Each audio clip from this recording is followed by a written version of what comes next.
Hello and welcome to Comics in Quarantine Solving Problems. I'm Stephen Allen. And I'm Eric McElroy. Howdy. So we did 15 weeks worth, like 30 episodes, and yeah, we started off streaming just on YouTube, then eventually went like Twitch, Facebook, Twitter, D-Live. I don't know what it is. It sounds rude. Daily Motion. It's a euphemism for a poo, but we stream on there. Then LinkedIn. Don't forget LinkedIn. And then I managed to put some of the episodes on like Pirate Bay, so that hopefully people who are into torrents would download it, think we were an actual show, and we'd become an underground hit. It's not happened yet. No, but that's not a channel for actual pirates, though. No, which is a shame. Like those guys. We should do, if we do shows. You see, look what you've made me do. You've made me come up with a terrible pun, and now I'm going to have to apologise for it. But if we start to do content for pirates, we'd have to be R-rated. Please watch the rest of the show, even though we've just done that. Because the bits, this bit wasn't planned. This was just a way to get into explaining what we're doing, which is recapping on all of our favorite bits. But we're choosing the clips that over the last 30+ episodes in 15 weeks we have liked the most, and so we don't have this waffly shit in those. Put that jag on. Where's the pretend there's some techno person? Take that clip and put it in this episode, will you? Lovely. It's just us. It's just now, obviously, one of the big themes, not just I think because I'm from the United States, but one of the themes we covered a lot over the last 30 weeks is the man who is known as the President of the United States, because he is a unique human being. And when I say that, well, I don't want to say the words of how I actually feel, but there's there's other aspects of Trump that we've tried to cover. We've covered the man, and we've also looked a little bit into his family, which we've done here, which was something that was filmed around Father's Day. There's so many weird things with this Trump presidency, but I mean, this weekend we saw an even weirder one, because Trump Jr., Donald Jr., has started his own channel and his own podcast, which they videotape as well. Don't you hate people who watch, who set up their own stream and podcast stuff? I know. Oh. Losers. So he interviewed his dad. Now, you'd think this is a chance. It's son, it's dad. It's a chance to show some humanity. It's to show some compassion, to kind of set aside the way that they always come across, show a little bit of genuine connection. There's a chance for that. It didn't happen. It was an incredible exchange that started like this. So I have a couple questions that I think are on all of the minds of our viewers. So the first one, which is the big one also on my mind, is which is your favorite Trump child, and why is it Ivanka? The wise guy over here. All the same, 100%. 100%? 100%. And I'll even say you only for purposes of this interview. But other than that, all the same. Okay, well, I'm going to remember that, okay? So that's... Okay. Oh, it's heartbreaking. Yeah. I'm gonna remember he said that, Dad. I'm gonna record this bit where he said that it was me, and I'm just gonna play it over again in a loop because I just need your affection. Oh, it's so sad. I watched it. I'm like, because they edited this before they put it out, and they went back to him for the reaction shot where he clearly was just like, oh, it's heartbreaking. But he thought, you know what, Father, because it was a pre-Father's Day thing. I'm going to get a gift for you, Dad, because I really know what you mostly want. And so he made what every father wants, is an attack ad against your opponent. Because what says love more than propaganda? Now, he gave him the ad. I'm not going to show the ad because it's all lies. But this is Trump's reaction to the gift. That was a good present. Oh, cold. Trump has more passion for drinking a glass of water than he does for that gift. He's like, I drank the water! I drank the water! My son, just stop trying so hard, Junior. I mean, but even more than that, you might not have caught this because I watched this clip a lot. Why don't you watch it again? Not yet. And there's going to be a moment where you see Trump, Donald Sr., look to the right, to his right, as if he's looking behind Junior to see, am I doing this right? Am I showing that I love him? Can we play it again? That was a good present. Oh, right there. That's nice, isn't it? Oh, I was just like, that was a good present. I do it tonight. Is that enough? Have I shown him enough affection now? Can we move on, Ivanka? Now, it could almost make you have empathy for Don Jr. Yeah. Almost. And then you just have to look at this. Oh, yes. There he is. Yeah, where he's murdered an endangered sheep, I think in Mongolia. fucking Mongolia. So yeah, no more empathy. I mean, it's hard to. I have to admit, it would be hard to buy Donald Trump something, wouldn't it? How do you buy the man who's had an election bought for him? Well, I think he's looking for another one. Good times. And they were. Yeah. Sorry. No, I think, do you know what? I think these clips, watching them again, makes me realise I'm so glad we started doing this project. Because not only have we ended up being interviewed on radio for it a couple of times, we are been interviewed on some websites for it. Yeah, got reviewed, and with good reviews. Yeah. Oh, look, we sit here, and it is just, hopefully one of the things you like about this show is it's just us just being ourselves, waffling on and just doing jokes because we enjoy doing jokes. But it's been nice that it wasn't an absolute failure. Yes, that hasn't happened very much for us. Yeah. Isn't it strange to think, I had great times when we used to do live shows in London, on the South Bank. We used to do live topical shows in Camden. And some of those felt really, really good. But it is true to say we never got an audience in those live shows like we've done for these things. Yeah, that's true. And even some of those people didn't give us money. We've got more money, I think, out of you lovely contributors than we did out of that. And I think because we also had a topical radio show, bizarrely on a sports station, but however that happened. But I think this now has run longer than that radio show. Yeah, easily could have done. It's the truth. Wow. This is an actual thing. It's bizarre. So, yeah, I'm so glad we did it. We got interviewed all over the place, and it's been fun to churn through some of this content. And hopefully you're enjoying hearing about like the story behind some of the clips. Maybe it's more, enjoyable for us to think about. But the next clip I've picked, the reason I picked it is it was about... It's the first time I did any proper acting, I think. We really got into the acting method, as that became a catchphrase on the show as well. And it was early on, which meant the flat was changed. So this is the room where we broadcast this show from. My front room was turned into a TV studio for the MASH Report. So the chair you're about to see me sat there. Oh, yeah. Just to say. I'm on the MASH Report. The chair that you see me sat in is where I had to sit for 6 weeks. I had nowhere else to sit. The main bedroom had to get turned into a studio flat. And I was sat there one morning typing away, and I just thought, I've got an idea for a sketch. And I think my mind was in a dark place because look where it ended up. So enjoy this clip. Should we be concerned about bringing back pubs? To answer that question, let's go to our philosophical correspondent, who's me sat in a big chair, drinking a hot drink, looking out of a window, just feeling thoroughly depressed. Look, I know that people miss the pub. We all miss things. I miss people. I miss talking. God, I miss doing stand-up comedy. I miss the sound of the audience. You know, that laughter, the quiet. I miss showering on a regular basis. I miss trousers. I miss being able to fit in my trousers. When this lockdown's over, I can't leave the house. I can't wear anything. Can't even go to the shops to buy new ones because I've got trousers. I miss being able to clear my throat on public transport without people staring at me like I've just taken a dump in their prep bag. I miss working in proper film studios so I have actual auto cues and don't have to put post-it notes on windows to do stuff like this. I miss being able to watch Shawshank Redemption without being jealous of the freedoms they've got. I miss that he used to bring me roses. I wish he could again. But that was on the outside. And things were different then.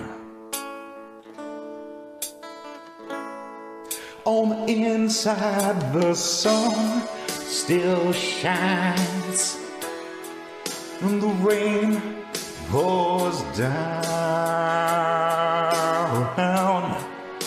But the roses here are prisoners too. When morning comes around,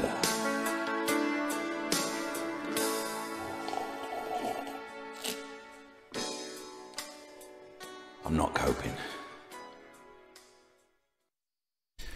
There we go, another clip selected for some of our favourite clips in whatever you'd call this compendium of The last 30 episodes of Comics in Quarantine Solving Problems. Don't make me have to Google words while we're recording, Steve. Jesus. Yes, this is our look back at some of our favorite bits that we've done over the last 15 weeks and 30 plus episodes that, we've had some people enjoy. We've had some people watch. And this is one where it was covering, because there's been many books about Donald Trump written, over the past 3.5 years since he became president of the United States. And so this was talking about John Bolton's book, which had some incredible accusations, all of which you kind of read these things and in their own they would be shocking, but when they get added to the laundry list of books that have been written about Donald Trump and what we can actually just see from Donald Trump, you just sort of go, yeah, that's pretty much what I thought. Yeah. It's like the insider's account. Yeah, there's no difference there. There's no difference whatsoever. But it did bring a new wrinkle to the show where I think it's the first time that we started to appreciate how much fun it is to give quizzes. Yeah. Because we did this in the form of a quiz, which those of you watching really seem to enjoy, which made me think maybe we shouldn't bother writing all these jokes and we should just do another fucking pub quiz, since that's what people seem to like. But it was fun, it was interactive, and it was also, you were laughing and you were learning. We're playing a game here where basically I've got some of the revelations that are in Bolton's book because it's been leaking out. I'm going to say the revelation. You have to tell me whether you think it's true or false. Right, number one. Trump was fine with China building a concentration camp for an ethnic minority that lives in China. True or false? Good God. I mean, I'll put my chips on hoping that it's false. It is true. Well, you got that one wrong. You're not off to a good start, Steve. Oh, never mind. I've had a good day so far. I'm enjoying it so far, Eric. Melania really does love Trump deeply. Come on, really? Really? No, come on, no. What are you going to say? Which final answer? Well, I mean, look, they're married, and I'm sure in the book that he'd say yes. Nope, that's not true. You are 0 for 2. All right. Trump indeed blackmailed the Ukrainian president to get dirt on Joe Biden. True or false? Well, he was impeached for it, but not found to have done anything criminal, so I guess say false. You are wrong again, Steve. Trump often spends much of the day having people call him Obama. Is that the name version of blackface? No, that can't be real. Let's not talk about that. We'll get, no. What are you going to say, true or false? Say false. That is false. You got one correct. Well done. Look at that. You're in first place. Foreign leaders found it easy to manipulate Trump. Oh, interesting. Let's say true because of Wii tapes. That is true, except for Boris Johnson. A toddler would find Trump easy to manipulate. True. Yeah, that is surely true. Yeah, I bet John said that. That is true, again, except Boris Johnson. Trump wanted to jail journalists and said they should be executed. President of the United States. No, come on, that would. I know he doesn't like the fake media, the false news and all that, but no, surely not. Nope, that is true. He's a great guy. He wants to have journalists murdered. I've just recently been added to that muckrake website that lists work of journalists. Let's get me taken down from that. You got Kim Jong-un after you, and now President Trump. And the final one, John Bolton knew all of this the entire time, refused to testify in the impeachment trial, and should just fuck off. True. Good times, Steve. Good times. We're indeed. I'm loving it. This is the future, just doing clip shows. Yeah, this is it. How long do you think we can ride off the back of the initial 30-plus episodes? Keep milking it. And then eventually we could do 30 episodes of our favourite clips. And then at the end of that, looking back at some of our favourite reminiscences from times we reminisced. The good news is that the news doesn't normally change. So, I mean, how many years have we been making fun of Kim Jong-un, for example? Yep. Still in the news. Donald Trump. He's going to be president forever. So that's sorted. Nothing's going to change. Do you know what? Fans of Trump jokes and Kim Jong-un jokes should just watch episode 30. There was some in there as well. So there were. Even that up to date, we were still doing it. Wow. It's amazing. It's amazing. So as we go through and find the clips that we enjoyed making or I thought might be worth showing again, one of them, this is quite an early one. This is one of the first times I did a redubbing. So it's one of the easy. Look at you. Yeah. But it turns out it's one of the easiest ones to do. Like technologically, the trickiest ones to do are the ones where I act with myself and have to edit them in. And the sounds a mess. Because you're trying to act. That's why it's hard. Absolutely, yeah. Me and acting. And I brought these. I brought these in here just to show you. It was me all along. Oh my God! Two different people whenever I'm acting. This. I mean, if people haven't watched the prior episodes, it's just like getting to the end of Lost. Although I still don't know what happened. Yeah. Still don't know what happened at the end of Lost. So that doesn't matter. You're fine. You can watch all of Lost because none of it makes any sense. It was pointless all along. Yeah. So when I have two characters in a scene, one of them's always got a hat on, the other one's always got glasses on, just to try and... Because obviously it's just a guy with a big ginger beard. It's obviously me. But if it works for Superman, and also the backstory, seeing as we're sharing some information about the backstory, is that I don't wear glasses anymore. So I had to get these non-prescription fake glasses. Did you get them for this? No, I had them before for our topical shows. I bought them years ago in case I needed to do an impression of someone who I used to do more impressions than I ever do now. Yeah, and you used to do the kind of you used to do that a lot. Good evening. Good. You lost that, but you see what I did. My eyes have just gotten worse. So do you know who Ronnie Corbett is, or do you think I'm just making a strange noise then? I've heard rumors. Good evening. The producer said to me, Ronnie. There you go. You see, I don't do as many impressions as I used to for very good reasons. But what I do is different voices, one of which I deployed in this overdubbing type sketch thing, which I very much enjoyed doing. Have a look. Princess Meghan, whatever her technical name is now these days, Megs, they've downgraded it somewhat, so you don't want to use royal things. She read a story to little baby Archie, which I think is really nice. Of course, straight away, certain members of the online community and the press were saying things like, "Oh, I thought they didn't want to have that baby in the public eye, and yet there they are, putting it in the public eye. It's almost like they want to control which pictures of their 1-year-olds that we get." Saying it as if somehow they're the stupid ones. It was to do with actress Jennifer Garner does this charity thing where celebs read stories to children. We've got a clip of it, actually. Let's have a look. Yeah, can you turn the page? What happens after that? Are you kidding me? It's totally a duck. It's for sure a rabbit. It's not that difficult to spot the difference between a duck and a rabbit. One is an aquatic bird, the other is a sex toy. And if you can't tell the difference, admittedly, that does mean if you pull out a drawer and find one next to some eggs, still could be either. But the biggest problem in that clip is the fact that, I don't know if you noticed, Archie wasn't paying her any respect. She's reading the story. He's not paying any respect. He's not paying attention. Kids these days. He's not paying respect to Meghan Markle. He must be racist. And what? Because I'm quite good with sounds, you can manage to tune. If you tune into the right frequencies and really boost the gain, you can actually listen to what little Prince Archie is thinking.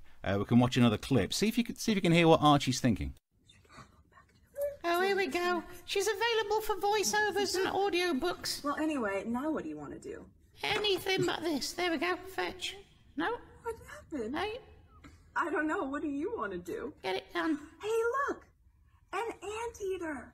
That's no anteater. That's a brachiosaurus. Jesus Christ, how big do you think ants are? Come on, let's get this over and done with. And Yay! Thank. That's done. Oh, she did all the work and I'm getting the praise. Maybe I am royal after all. Ooh. There we go. Another clip. Some of our favourite bits of the last 30 episodes of whatever this thing became, Comics in Quarantine Solving Problems. Yes, we hope you're enjoying our little recap and journey down memory lane. Whether you've been with us all along or you're joining us now, thank you for watching. And if you want to, because the whole premise of this was that we were comics who were unemployed. So basically you could employ us right now by buying us a drink with the links that are provided. And we would very much appreciate that. The show has had some themes, I think it's fair to say, not just the big news stories of the day. One of the things that has surprisingly become a runner throughout the series has been something that would rather be quite innocuous, you would think, and that is tea, of course. But of course, then realizing that the audience is primarily British, I suppose it's not surprising that that is a key area of interest. But then also we had a little bit of cultural crossover when we mix the idea of tea with the idea of America. And we had... No, I don't think that was crossover. I think what it was an abomination. And we had some fantastic results. And this was our introduction to the subject of tea that got us all started on that journey. What? I can't believe that's your intro for it. I can't believe... Because I thought you were so close to a pun. I know I'm normally the terrible pun guy, but... What? This is our intro to tea that caused quite a stir. Why would you not do that? Because I knew that you would want to do that. Indeed. All right, shall we do it again? This is our story about tea that caused quite a stir. That's good. That's as good as that R-rated thing. That's nice. Thank you. Thank you very much. I'm here all week, literally, because I can't go anywhere. One of the things that I've always struggled with as an American here is the pressure that comes when making a cup of tea. And also the fact that you British people say that we don't know how to make a cup of tea in America. And I don't think that that's very fair. We tried to make an entire bay into a cup of tea once. Reference Boston Tea Party. Freedom! I'll tell you what you did wrong at the Boston Tea Party. You didn't put the milk in first. Heathens.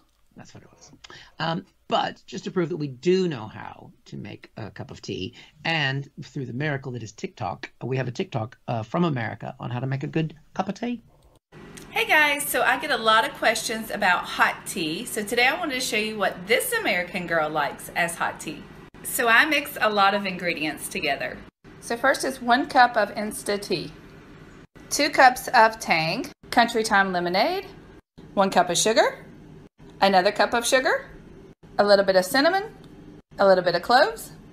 Mix it all together. Put some water in a cup. Heat your water in the microwave. Add a few teaspoons to your hot water. Give it a little stir. And that's what I... What the holy heck have I just watched? Now you watch that and you look at the amount of sugar they put into that, and you know, I don't know why America has an obesity epidemic. Here's what I don't get. She was making a cup of tea, but the smallest ingredient in that was water. Everything else was a powder. This is inorganic chemistry. What the heck is... And no kettle, nuked the water, didn't even boil the water on the stove. So that's not going to, I mean, it's just... Because when I saw at the start of that, I thought they were making iced tea, which is a big thing in America, where you'll have, you know, watered down tea on ice, very sugary, often lemony, and it's quite a refreshing drink because we have weather in America and it gets hot. But then when she heated up the water, I was like, even I was going, what are you doing? One of the ingredients was Insta tea, which just seems like it's probably an app. Ugh.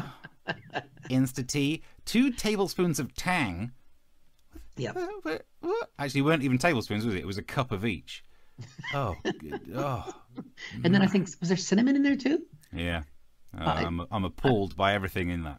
I know, it's beautiful. It's beautiful. And it is why people voted for Trump. That was a good one, Steve. Ugh. That was a good one. This mug's been part of the show as well. Yeah, that's true. Just in case there's been any question that I've been, because obviously if you don't live in the United Kingdom and if you haven't become a British citizen, you can't have one of these. Is that unless how it you go to works? Sainsbury's and buy one. But otherwise, they're not allowed. Yeah.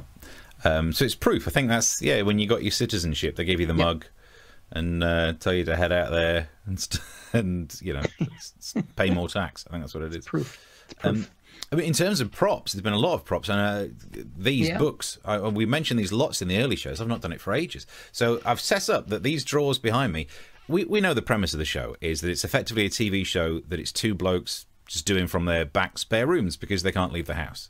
Yep. So that's why things aren't looking professional studios. And we got all dressed up, not for this one as much, but it's suit and tie, but it's clearly spare room behind. That's the set. Yeah. And this is all set up so that now you kind of get it in focus. The books aren't meant to be in focus. And this is too much detail, but by God, I spent a full day trying to deal with depth of field. Because this webcam thing, you've got a better webcam than me. This one picks everything up. So to try and do the manual focus so that I'm in focus but the books aren't, to give it depth of field. Why did I spend a day doing that? No one's ever gone, oh, the show's not funny, but the depth of field on one side's good. So, Knowing the internet, I bet somebody has you on a fetish website. Maybe. So the books are still available on that, but behind me, slowly but surely, more newspapers got added in just to cover it all. That's the sock drawer, that's the pant drawer, but now it's covered with the newspapers. Actually, the lower down's the socks and pants. Yeah, it's got one of the props. We had the baseball that was signed by Babe Ruth. Yeah. That was early on. Somebody tried to buy that off me. When you say signed by Babe Ruth, I think technically it was signed and it said Babe Ruth. Correct. Yeah. Yeah. It was signed Babe Ruth, not signed by Babe Ruth. That's just one tiny word. Just one tiny word. That's it. Don't worry about that. Details. What other props have we had involved? I've had my hat. There was the hat and your beer signs, but I'd often it's had more comments than I have in this flipping show. There my hat. This is just to counteract the mug. Oh, not even the same red as well. What a clash. Ugh. It's ruined my prop there, Steve. Fine. But so we've been mixing and matching. So you've been playing your British side and your American side. Even I've been doing some Trump-related news. That's true. Because even though it's your area of specialty, there was one. I saw a clip. I can't remember where I was, but I saw it on my phone like the weekend before the show. I thought we're definitely doing this. It was him doing one of his stood in front of a helicopter type moments where he does a press conference in front of a helicopter. I think the idea is if you could put a big motor on behind him, more of what he says might be drowned out, and hearing less equals more good. But he was trying to say that he'd taken a test and things went well. You see how easy that is to say? Yes. That's not how he managed to say it. Take a look. There's a lovely clip. As much as everyone's talking about Dominic Cummings, let's not let this clip go past of Donald Trump talking about how healthy he is because he's taking hydroxychloroquine. Let's have a look. Still here. I'm still here. And I tested very positively in another sense. So this morning, I tested positively toward negative, right? So, no, I tested perfectly this morning. Meaning I tested negative. But that's the way of saying it. Positively toward the negative. Oh, man alive. It's just the biggest idiot ever. It's amazing. I feel sorry for anyone trying to teach maths right now, because that is the worst example of how you have to deal with positives and negatives during multiplication. I'm positive that I'm negative about being not positive because I am also not negative about being positive about being... What an idiot. And look, that's the kind of mental reasoning that means he is the worst person to give you this kind of phone call.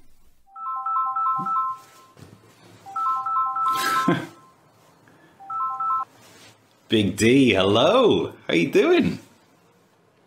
Haven't heard from you in ages. Yeah, I've not seen you since that night. Of course I haven't forgotten. How could I? So, how are things? Oh no, have you got the results back? So do I need to get tested? But you just said you're positive.